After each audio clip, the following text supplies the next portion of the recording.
Gimana Gus? Tadi Pak dengar laporan katanya bagus Gus Tano ada masalah di kelas. Mana masalahnya? Coba bisa ceritain dikit. Tadi saya kan mau ngambil botol tuh Pak. Ya. Kan saya nggak tahu tuh si Devan lagi ngepel. Saya ingat lantainya kan jadi kotor, jadi Devan marah sama saya. Terus saya suruh Devan ngambilin dan saya Injak lantai apa injak botol? lantainya. Lantainya pas Depan lagi piket. Ya. Depan itu ngepel. Ya terus Terus saya suruh Devan ngambilin ke lantainya nggak kotor. ngambilin botol minum. Terus Depan marah dia. Gimana marahnya dia? Ya Gus, jangan yang injak lantainya saya aku lagi ngepel gitu. Terus Gitu ya, sorry gitu.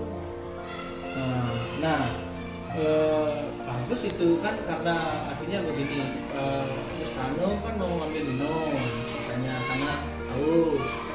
Kebetulan botol minumnya ada di kelas di bagian belakang kan, kelas. Terus Depa itu piket pembersihan buat kelasnya mati, bersih itu hotel. Karena itu bagus tanpa melepas pakai sepatu mau masuk ke dalam kelas gitu ya. Jadi mereka marah karena itu. Nah, gimana perasaannya Gus Tano pada saat Depan marah itu? Bisa. Terus bagus bisa Gus Tano bisa terima itu kejadiannya. Ya kenapa Depan bisa marah ya? Ya pertama Gus Tano itu harus tahu bahwa betul Gus Tano kalau haus pasti obatnya apa? Minum kan itu. Tetapi pada saat ke kelas, ketika situasinya temannya sedang kerja bakti, gotong royong cat, apa yang harusnya Gus Tano lakukan? Menghormati, bertanya kan, boleh nggak saya masuk kelas? Boleh nggak minta tolong, minta bantuan untuk di bagian belakang? Mengambilkan betul. Tapi kan akhirnya benar diambil kan? Ya baik, Depandra itu mungkin refleks ya, dia tidak bermaksud marah. Tapi Depandra itu ingin menjaga kondisi kelas agar tetap bersih. Makanya Gus Tano disarankan kelas sepatu pada saat mengambil air itu. Jadi Gus Tano kan bisa terima kan itu kan, karena Gus Tano masih ingat aturannya di kelas bahwa kelas itu harus bagaimana, bersih kan. Terus ketika ada yang piket harus dihormati, dihargai baik. Jadi Pak berterima kasih Gus Tano sudah mengajari, tapi juga betul itu tindakan Gus Tano. Kalau haus itu pasti minum. Terus kalau ke kelas itu pada saat ada temannya sedang gotong royong di kelas pembersihan itu juga harus dihormati ya. Nah terus bagus sudah Gus Tano sudah mengetahui bahwa di kelas itu ada peraturan kelasnya itu harus bersih kan itu ya. Jadi ke depan kira-kira apa yang bisa dilakukan untuk ya mengurangi ya supaya kelasnya lebih baik lagi bersih terus benar bisa membantu. Nah terus pada saat kondisinya demikian, pada saat Gus Tano ingin membeli makanan, membeli minuman, membeli buku, apa yang harus dilakukan? Meminta izin ya. Baik ya, kita sama-sama ada di kelas, kita sebagai manusia itu harus bisa saling menghormati, mengajukan atau meminta permisi ketika pada saat masuk kelas ya. Baik, ini ada yang ingin gue sampaikan lagi. Pada saat itu Bapak kan sudah minta maaf gitu kan. Nah, responnya di Pandra? Ya nggak apa-apa. Ya nggak apa-apa. Ya karena waktu itu juga kebetulan ada kontrak tiket kan itu. Nah, Gus kira-kira ke depan ini seperti apa Gus kelasnya itu? Bersih. Tetap bersih ya. Jadi setuju kan sama tindakannya Depandra dan kawan-kawan untuk selalu piket kelas itu kan? Ya baik. Makasih Gus Tano. Semoga Gus Tano dan teman-teman yang lain bisa berbuat lebih baik lagi di kelas dan tetap menjaga kebersihan kelas ya. Karena ketika kelas bersih, kelas nyaman, kita juga akan bisa belajar dengan nyaman, dengan baik ya. Ada pertanyaan lagi kira-kira?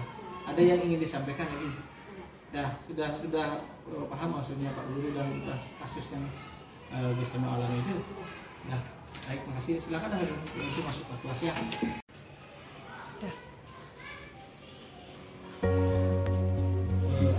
Gus, tadi Bapak dengar dari pegawai kantinnya, Gus di sana katanya dapat melempar sesuatu.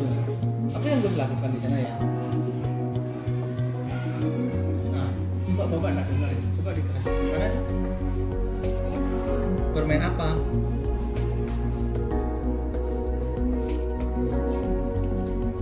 Lari-larian. Di kantin itu lari-larian. Nah, bagus tahu itu kantin itu tempat apa? Kantin itu tempat belanja atau tempat membeli makanan. Nah, bagus tahu itu kantin itu bukan tempat bermain kan? Ya, terus apa yang bagus lakukan di sana?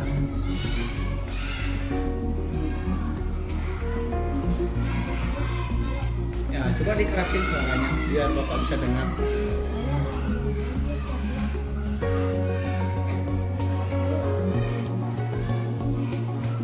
Masalahnya apa?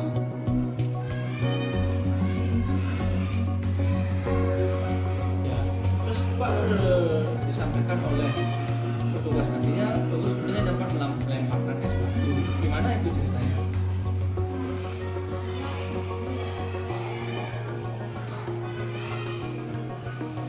Es,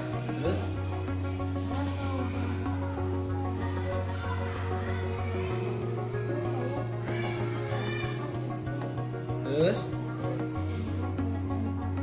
lempar pas kedinginan di mulut kedinginan baru dilempar.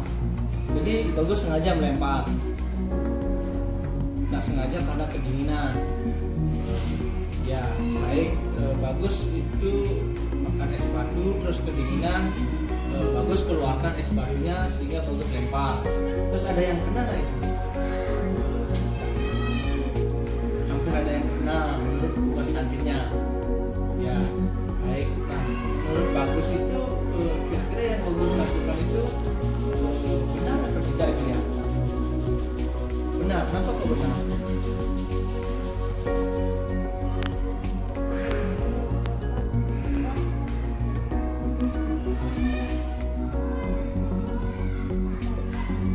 Oh gitu, berarti intinya bagus melakukan itu karena tidak sengaja, karena merasa kedinginan.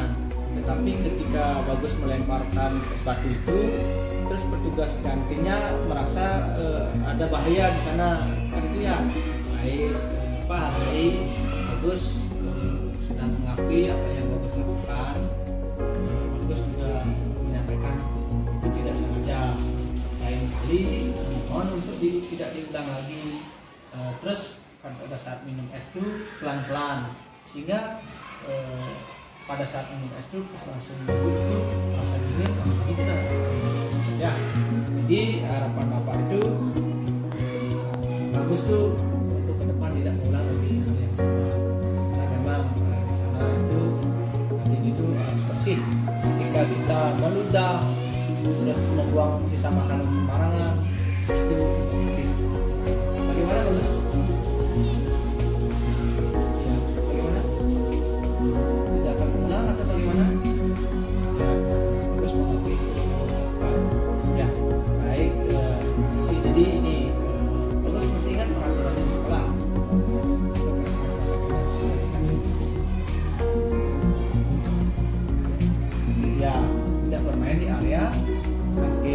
Kantin adalah tempat beristirahat dan membeli makanan. Ya, baik. Dan terima kasih bagus ya. Semoga ke depan bagus sudah tahu juga peraturannya bahwa di sekolah di kantin khususnya adalah tempat makan. Kan itu ya. Jadi tidak terus apa yang bagus ingin lakukan sekarang setelah mengalami kejadian itu dengan Pak Guru, dengan kantin, juga kantin teman-teman atau dengan bagus sendiri.